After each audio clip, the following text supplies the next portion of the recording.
ఆడెవడో పూల చక్కవాడంట, ఆడికి 2 టమాటాలు లేవు కానీ వాడు 1 టమాటా రివ్యూ ఎలా ఇస్తాడు? అసలు వాడెవడండి? వాడెవడో నాకు తెలియదు, నేనెవడో వాడికి తెలియదు. సినిమా రిలీజ్ కాకుండా రివ్యూలు పెట్టేస్తుంటారు. అటువంటి వాళ్ళని మక్కిలిర కొట్టి, తోలు వలచి, ఉప్పు కారం చల్లి, ఎండలో వేసి శిక్ష పడేలా చేయాలి.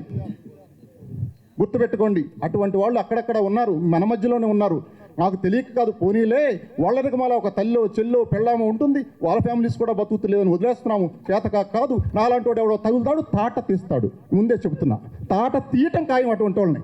కబడ్దార్ పొలచక్కవాడు, నువ్వు ఎక్కడున్నావు? యూట్యూబ్లో లింకులు కనుక తీయకపోతే అటువంటి వాళ్ళు నేను 24 అవర్స్లో తలుచుకుంటే యాక్ట్లో కూడా అమెండ్ చేపించి తాట తీయటం ఖాయం. మీకు ఫ్రీడమ్ ఉంది కదా అని మీ ఇష్టం వచ్చినట్లు పెడతానికి ఎవర్రా మీరు? నా సినిమా గురించి నేను మాట్లాడతా, నాది సూపర్ సక్సెస్ అయింది. పక్కన వాళ్ళ సినిమాల దగ్గర కూడా డబ్బులు తీసుకొని ఇంకా రేటింగ్లు తక్కువ ఇస్తారు. అసలు ఎందుకండి ఇది? సినిమా మీదే కదా మీరు బతికేది. తల్లి రొమ్ము పాలు తాగుతూనే రొమ్ము కోసే టైప్ ఎందుకు మీరు? ఎంత అన్యాయం ఇది! ఇటువంటి పాపపు కూడు మీరు తిని మీరు అసలు మీ ఫ్యామిలీ వాళ్ళే మిమ్మల్ని ఉరేయాలి పట్టుకొని. ఇది ఎంత ద్రోహము! కబడ్దార్, పూల చక్కవాడు కావచ్చు, ఇంకొకటి కావచ్చు, జాగ్రత్త. Thank you so much.